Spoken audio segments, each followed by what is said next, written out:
Halo, jumpa lagi. Mari kita belajar bersama.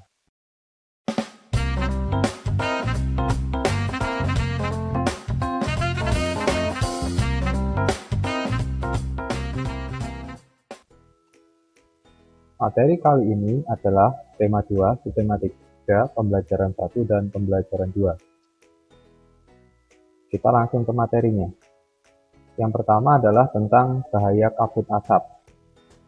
Sebelum kita lanjut ke bahaya kabut asap itu adalah kondisi udara di sekitar lingkungan kita yang lebih banyak mengandung asap atau udaranya terlihat mengembun atau mungkin terlihat seperti banyak asap di sekitar lingkungan.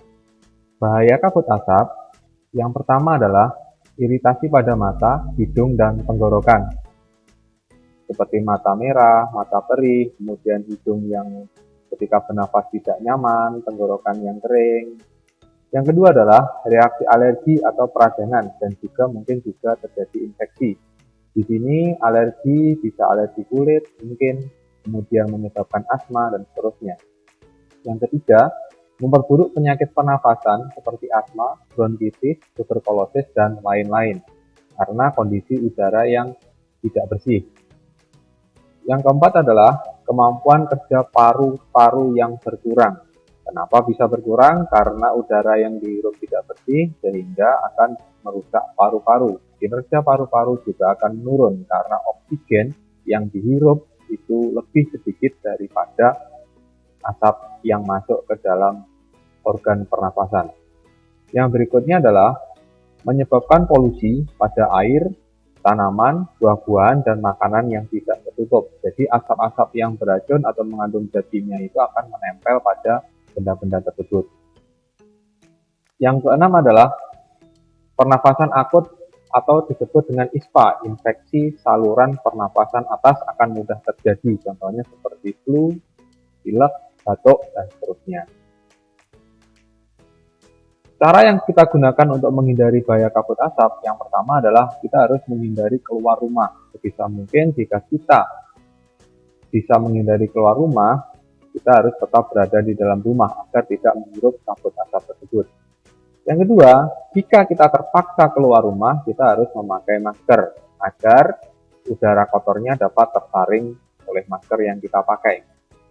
Yang berikutnya adalah menerapkan pola hidup bersih dan sehat, seperti mencuci tangan, kemudian makan makanan yang bergizi, kemudian menghindari asap-asap kendaraan, tidak merokok, dan seterusnya.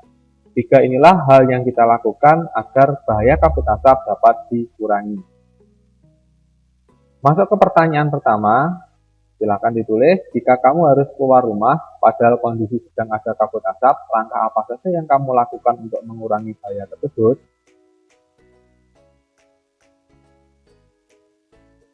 Materi yang berikutnya tentang gambar cerita. Apa itu gambar cerita? Di sini saya berikan contoh, ada sebuah gambar seorang anak yang tidur, kemudian ada seekor semut yang mengamati, kemudian ada televisi, semuanya berantakan. Ini adalah contoh dari gambar cerita. Jadi di dalam sebuah gambar ada cerita yang ingin disampaikan. Cara pengertian, gambar tersebut menjelaskan suatu kejadian atau peristiwa. Gambar cerita memiliki fungsi. Yang pertama adalah memperjelas suatu alur atau jalannya cerita. Kemudian menarik perhatian pembacanya karena gambar cerita pasti berwarna dan menarik. Atau hanya sekedar mengungkapkan perasaan atau pesan dari pembuatnya. Jadi pembuat gambar ini ingin menyampaikan apa, itu bisa disampaikan melalui gambar cerita. Ciri-ciri gambar cerita, di sini ada contoh satu gambar cerita. Kalau kamu amati, di sini ada ceritanya dari memasukkan ikan, kemudian ikannya jatuh dan seterusnya. Dan ini bukan gambar cerita, karena di dalam gambar ini tidak ada ceritanya, hanya pemandangan alam saja. Jadi apa ciri-cirinya? Yang pertama, memudahkan pembaca dalam memahami suatu cerita, memberikan gambaran singkat cerita yang disampaikan, menambah nilai keindahan, membuat pembaca membawa perasaannya, dan menyajikan gambar yang sederhana. Kelima inilah bisa disebut dengan gambar cerita. Pertanyaan yang kedua, silahkan kamu sebutkan di mana saja kamu bisa menemukan atau melihat gambar cerita. Kalau kamu mau menyebutkan, misalkan kalau di media apa, kalau mungkin di tempat di mana, itu seterusnya. Materi yang berikutnya, bagaimana cara kita memelihara organ pernafasan?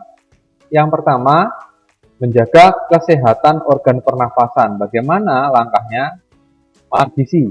Nah, di sini ada makanan yang bergizi agar organ pernafasan kita selalu sehat. Yang berikutnya adalah olahraga teratur.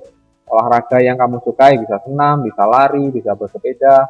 Usahakan olahraga itu yang teratur. Jadi jangan sekali, misalkan seminggu sekali langsung banyak, itu lebih baik lagi kalau setiap hari tapi misalkan 5 menit lari, begitu seterusnya, itu akan lebih bagus.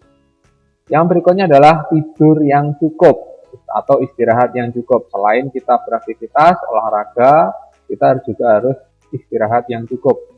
Minimal 7-8 jam. Itu idealnya waktu istirahat yang cukup. Yang berikutnya adalah bagaimana cara kita memelihara organ pernafasan? Menghindari zat-zat yang dapat merusak organ pernafasan. Salah satunya adalah rokok. Jadi kalau ada asap rokok, sebisa mungkin menghindari. Selain menjadi perokok aktif itu juga sangat berbahaya, tapi asap rokok juga berbahaya bagi kesehatan organ pernafasan kita. Yang kedua adalah menghindari tempat-tempat yang mungkin terjadi pencemaran udara, seperti di tepi jalan raya, kemudian di dekat-dekat pabrik, itu harus kita hindari. Yang ketiga adalah menghindari minum-minuman dingin. Minum-minuman dingin ini dapat memicu lendir yang ada pada organ pernafasan sehingga akan mengganggu jalannya udara yang masuk atau keluar melalui organ pernafasan kita. Yang berikutnya adalah menghindari minuman yang banyak mengandung gula dan zat kimia. Ini tentu juga berbahaya bagi organ pernafasan. Gula itu bisa memicu lendir sama seperti minuman dingin, kemudian zat-zat kimia yang tentu kalau masuk ke dalam tubuh kita hasilnya tidak baik. Boleh sekali dua kali, tetapi kalau setiap hari tentu akan merusak organ-organ pernafasan. Yang ketiga adalah menghindari zat-zat yang dapat merusak organ pernafasan. Di sini artinya bagaimana cara kita menjaga organ pernafasan tersebut. Yang pertama adalah membersihkan hidung ketika mandi misalkan. Kemudian yang berikutnya adalah mengunjungi dokter secara rutin jika mengalami gangguan pernafasan. Jadi yang ketiga ini tulisannya adalah membersihkan atau menjaga organ pernafasan. Yang keempat adalah menjaga kesehatan lingkungan sekitar. Yang pertama di sini contohnya adalah menggunakan rumah dengan ventilasi yang cukup, kemudian membersihkan debu dan kotoran supaya tidak masuk organ pernafasan. Kemudian sebisa mungkin di lingkungan rumah itu ada tanaman, supaya apa? Kalau kita tahu tanaman akan menghasilkan oksigen penting untuk pernafasan kita. Yang berikutnya adalah menjaga kelembapan ruangan. Kalau dalam contoh ini ada ruangan ber-AC, jadi kalau misalkan ruangannya ber-AC, sebisa mungkin ventilasinya sekali, dua kali udaranya harus diganti. Karena apa? Kadang AC bisa menurunkan kelembapan, tapi kalau terlalu sering, maka udara yang ada di sekitar itu menjadi basah. Sehingga paru-paru kita akan menghirup kelembapan yang cukup tinggi. Yang berikutnya adalah zat-zat berbahaya bagi organ pernafasan. Yang pertama adalah asap rokok. Selain asap rokok, bagi perokoknya juga berbahaya, tapi bagi orang sekitarnya yang tidak merokok, yang menghirup asapnya itu juga berbahaya. Akibatnya sama seperti seorang perokok, seperti menderita gejala sesak nafas, batuk-batuk, atau mungkin memicu kanker paru-paru. Yang berikutnya adalah karbon monoksida. Ini dihasilkan oleh asap kendaraan bermotor, bisa mobil, bisa motor. Asap ini mengandung karbon monoksida yang berbahaya atau beracun bagi pernafasan kita. Yang berikutnya adalah asap pabrik.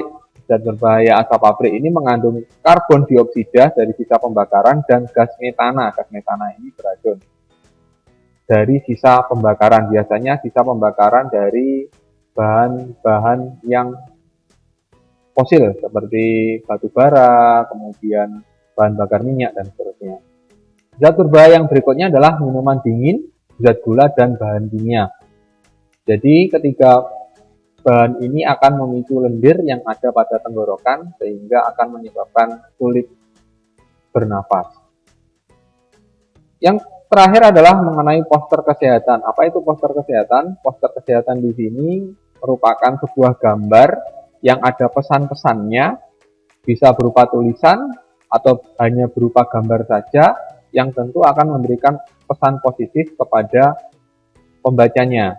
Kalau di sini contohnya tentang cuci tangan. Jika kamu tidak mau tanganmu ada kuman, ayo kita cuci tangan. Contoh yang kedua ini tentang 3M, mencegah penyakit demam berdarah. Caranya menguras tempat penampung air dan seterusnya. Nah, di sini adalah contoh-contoh dari poster kesehatan. Ketika membuat poster kesehatan ada unsur yang harus ada. Yang pertama adalah pesannya itu apa yang harus disampaikan. Yang kedua adalah gambarnya sebisa mungkin harus menarik. Apakah hanya boleh tulisan saja? Boleh, asalkan tulisan tersebut menarik. Kenapa harus menarik? Karena poster ini harus menarik minat seseorang untuk membacanya, sehingga pesan yang disampaikan dapat tersampaikan kepada pembaca. Demikian pembelajaran pada video kali ini. Semoga bermanfaat, selalu tetap semangat belajar, dan sampai jumpa.